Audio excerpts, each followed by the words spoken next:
Assalamualaikum warahmatullahi wabarakatuh. My name is ARINI and my register number is A1M219027. And in here, me as the first speaker, I would like to explain about phrase, head, and modifier. Our discussion of syntax begins with two central ideas. The first is that certain relationship hold between words whereby one word, that is the head, and control the other word, that is modifiers. A given head may have more than one modifier and may have no modifier. The second idea is that words are grouped into phrases and that groupings typically bring together heads and their modifiers. A phrase itself is any group of words or sometimes a single word which play a particular file within the grammatical structure of a sentence. For example, in the large dog, the word dog is the head, and the and large are its modifier. In bark loudly, the word bark is the head, and loudly is the modifier. A phrase then is a group of interrelated words. Groups of interrelated words can be moved around inside clauses as a single unit. Here, we concentrate on the fact that in such group, we recognize various links among the words between head and their modifier. This relationship of modification is fundamental in syntax. It will play an important role in the account of different types of clause and is crucial to discussion of word order in different language. How are we to understand the statement one word that is the head and controls the other word that is modifiers? Consider the sentence which also introduced the use of the asterisk to mark unacceptable. For example, first, that is A, Ethel was sitting at her desk. B, accountant was sitting at her desk. C, accountant audit our finances every year. For example, in 1A is a grammatical sentence of English, but 1B is not grammatical, at least as an example of standard English. Ethel is a type of noun that typically excluded words such as D and A. Here we will use nouns that accord with their traditional definition as words that denote people, place, and things. Accountant is a different type of noun. If it is a singular as in example 2a, it requires a word such as the or a. In 2c, accountants consist of accountant plus the plural suffix s and denotes more than one accountant. It doesn't require the.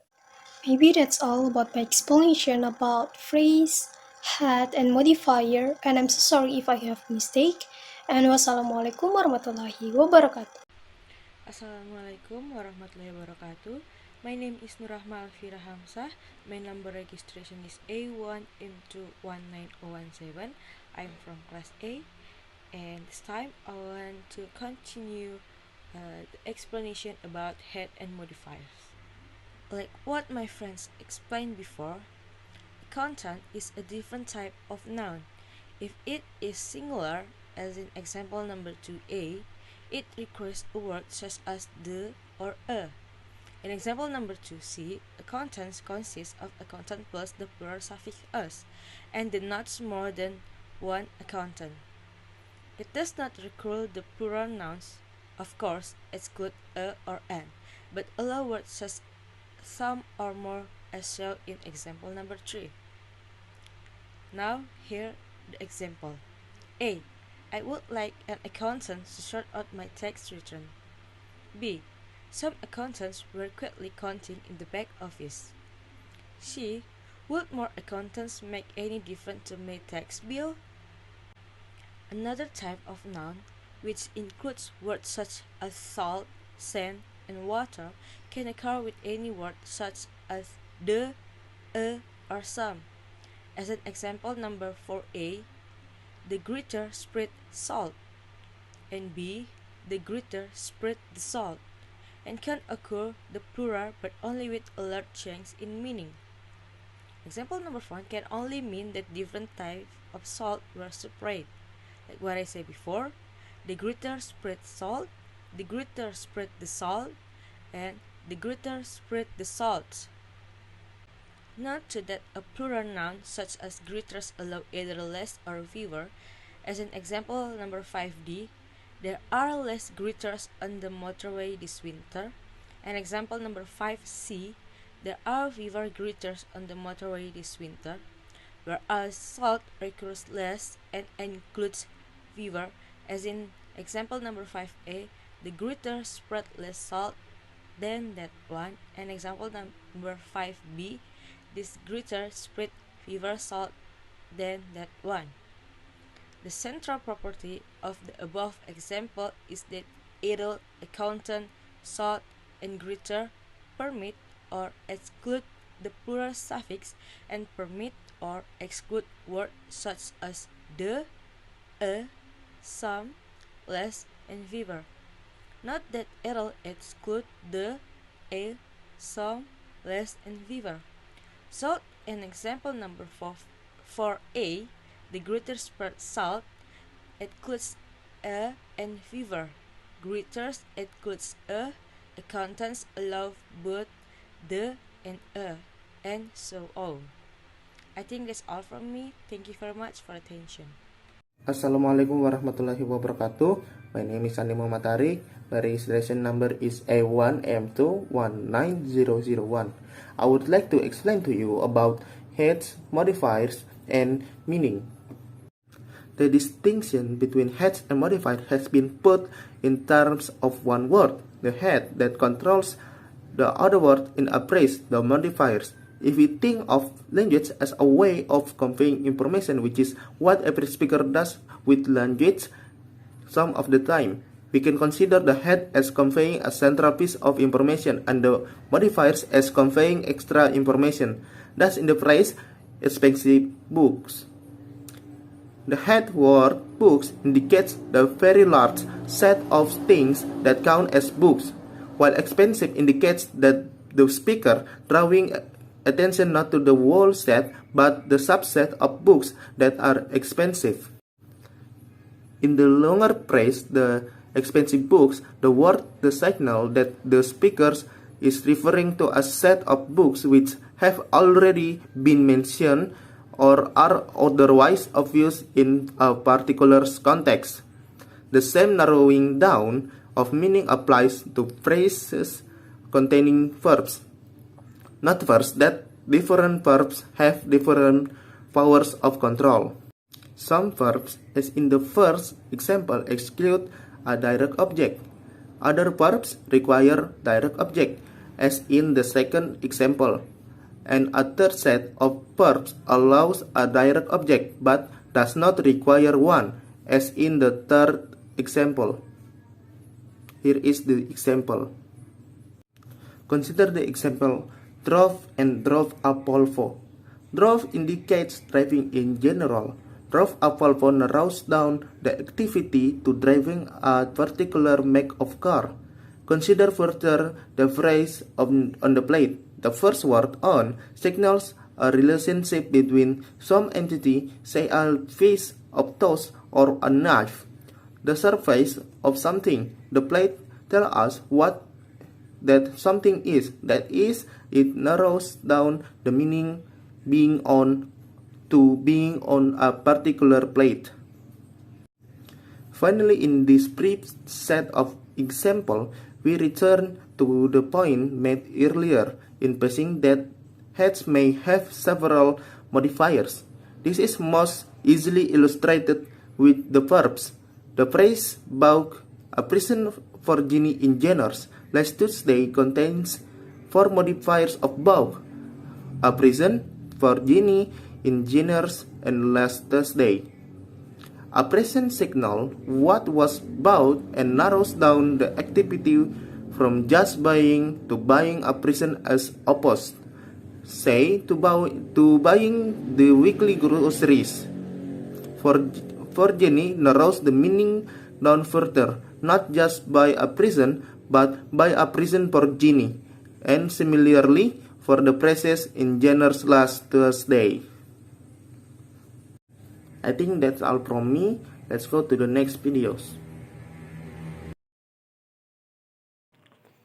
Assalamualaikum warahmatullahi wabarakatuh. My name is HILAL PRAYOGA and my register number is A1AM219091, and I will continue the presentation about complement and adjuncts.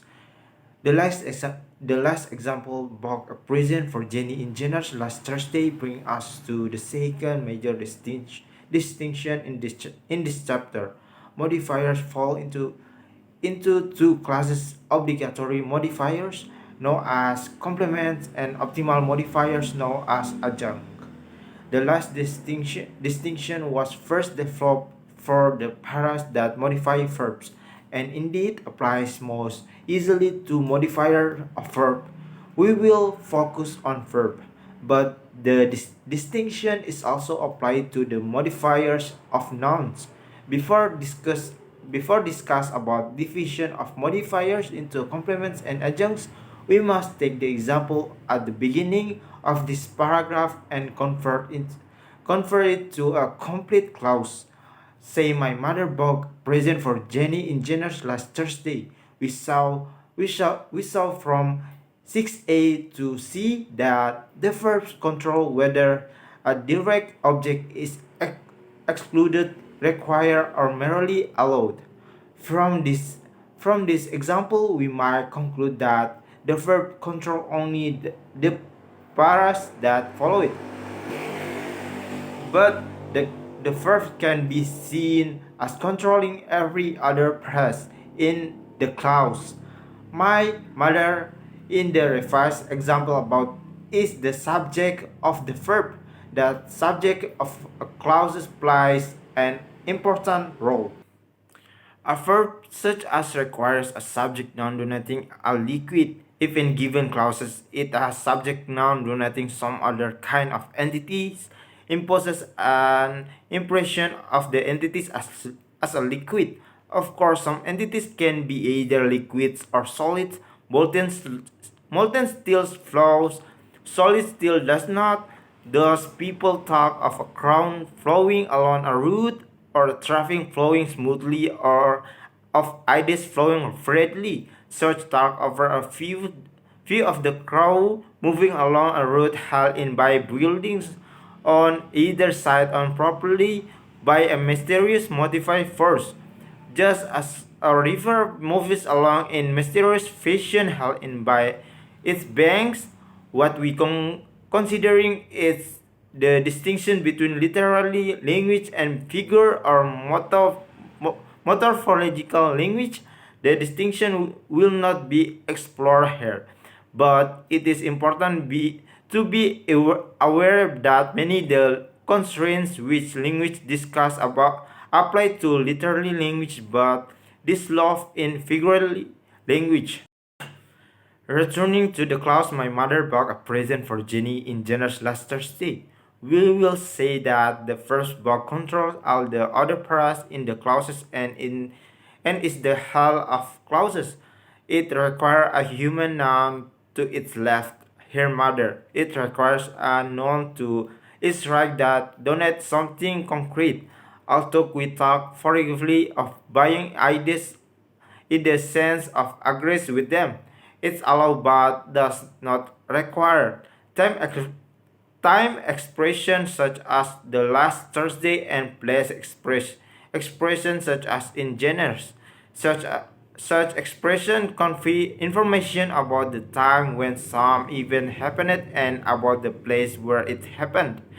With verbs, such time and place expression are always optimal and are held to be adjuncts. The major exception is B, which has its own cinematic pattern. Pairs that are obligatory are called complements. The term complement refers from Latin verb to fill on, filling it out or completing it with respect to syntax but also with respect to meaning. The terms adjunct differs from the Latin verb join or add and simply means something adjoined, taking on and not part of the essential structure of clauses. All verbs in English declaration declarative clauses require a noun to their left, even where the buyers are known. They must be multi, they must be mentioned by means of a noun. Verbs such as by also require a noun to their right, with one the clause which they occur is incomplete and the message conferred by the clause incomplete for speakers of English. I think enough for me, and wabillahi taufiq wal hidayah. Wassalamualaikum warahmatullahi wabarakatuh.